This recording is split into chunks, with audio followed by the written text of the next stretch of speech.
제44주년 5.18 민주화운동 기념일을 앞두고 전국에서 각계각층 인사들의 추모 발길이 이어지고 있습니다. 오늘은 김동연 경기도지사가 경기도 공직자, 기관장들과 함께 광주를 찾았는데요. 김재현 기자가 직접 만나서 5월 광주를 방문한 의미와 국내 현안 등에 대해 대화를 나눴습니다. 네, 지사님 네, 안녕하십니까? 안녕하십니까? 자, 늘 5월이면 네. 빠지지 않고 광주를 찾고 계신데요. 특히 이번에는 보니까 경기도에 기관장분들 함께 많이 오셨습니다. 네, 세 그렇습니다. 분 부지사분들 포함해서 10여 분의 네. 기관장분들 같이 오셨는데요. 특별히 이렇게 많이 찾으신 이유가 있을까요? 네, 이번에 저희 그 세 부지사와 또 17분의 기관장 함께 와서 그 광주 민주화 묘역 둘러봤습니다. 경기도가 공식적으로 이렇게 여러 간부와 기관장 함께 그 추념의 뜻을 전하고 또 광주 정신을 되살리자 하는 다짐의 의미이기도 하고요. 또 하나는 이번 윤석열 정부가 이 우리 광주 민주화 운동에 대해서 약속 안 지키고 또 제대로 그 정신을 그 되살리지 않은 것에 대한 분노와 또 전화를 촉구하는 그런 의미도 있다고 하겠습니다. 네. 자, 5.18 묘역을 참배하시는 분들이 이제 항상 오시면 방명록에 뭐라고 쓰시나 참 궁금해하시는 분들이 네, 많은데요. 오늘 역사의 물줄기를 바꾼 광주 정신으로 대한민국의 대전환을 이루겠습니다라고 쓰셨습니다. 많은 분들이 이제 궁금해하실 것 같습니다. 네. 대한민국의 대전환, 지사님께서 생각하시는 그 대전환은 어떤 의미일까요?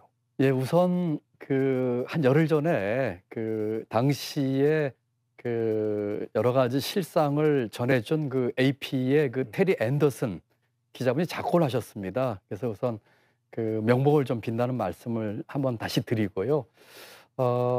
광주 민주화 운동으로 대한민국 역사의 물줄기를 바꿨습니다. 이번 총선에서 국정 운영과 또 이 여러 가지 우리나라의 앞날에 대한 대전환이 필요하다는 민심이 확인이 됐거든요. 그래서 그 당시에 우리 광주 민주화 운동으로 바꿨던 그런 대전환을 이번 총선 이후에 다시 만들자 하는 뜻으로 제가 대전환이라는 말을 썼습니다. 네. 자, 지난 월요일이었습니다. 윤석열 정권 출범 이후 처음으로 영수회담이 있었는데요. 민주당과 용산 대통령실은 이 영수회담의 결과를 놓고 서로 상반된 네, 평가를 그렇죠. 내렸습니다. 그래서 지사님께서는 이 영수회담 보시면서 어떤 소회가 드셨는지 좀 궁금합니다. 우선 뭐 첫 번째 들었던 생각은 답이 없는 대통령이다 하는 생각이 들었습니다.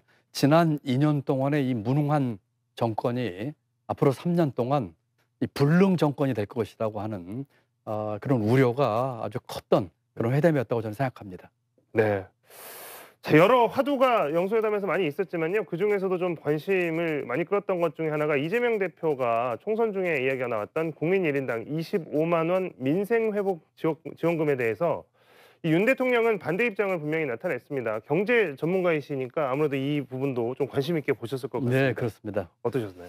우선 이번 정부가 이 윤석열 정부가 경제 정책의 대전환, 특히 재정 정책의 대전환이 필요하다고 생각을 합니다. 저는 지금의 이 어려운 경제 상황 또 앞으로도 예상되는 어려움을 봤을 적에 적극적인 재정 정책 추경을 통해서 이 하는 것이 맞다고 생각을 하기 때문에 당의 그런 입장에 대해서는 여러 차례 저도 말씀을 드렸고 같은 생각입니다. 다만 전 국민에게 모든 사람에게 돈을 나눠주기보다는 보다 힘든 분들, 어려움을 겪고 있는 분들, 예를 들어서 소상공인, 또 자영업자, 중소기업인 이런 어려움을 겪는 분들에게 보다 촘촘하고 두텁게 지원하는 것이 맞다고 생각을 하고 재정 정책은 그야말로 이 타겟팅을 하는 정책이거든요. 그렇기 때문에 그런 타겟팅을 통해서 물가 그 요소에도 최소화하면서 효과를 볼 수 있기 때문에 어려운 분들에 대한 촘촘하고 두터운 지원이 더 낫다 이렇게 생각하고 있습니다. 네. 자, 마지막으로 아까 이제 5.18 묘역 참배하셨을 때도 그렇고 이제 이번 총선의 의미와 결부해서 이야기를 해주셨는데요. 총선 이후에 대통령실의 국정 운영 기조와 방향에 대해서 변화해야 된다는 요구, 그다음에 또 일말의 기대도 다시 커지고 있는 상황입니다. 지사님께서 보시기에 지금 가장 시급한 국정의 변화 어떤 것부터 바뀌어야 된다고 생각하십니까? 지금 이번 총선 민의에 따라서 이제 정부와 대통령이 바뀌어야지요. 근데 지금까지로는 바뀔 것 같은 느낌이 안 들어서 사실은 걱정이 아주 크게 됩니다. 우선 민심에서 나온 그 결과를 겸허하게 받아야 될 것이고 야당과의 협치 그리고 지금 여러 가지 현안들이 있지 않습니까? 특검 문제라든지 지원금 문제라든지 이런 것들부터 전향적으로 바뀌어야 된다는 생각을 하고 있고요.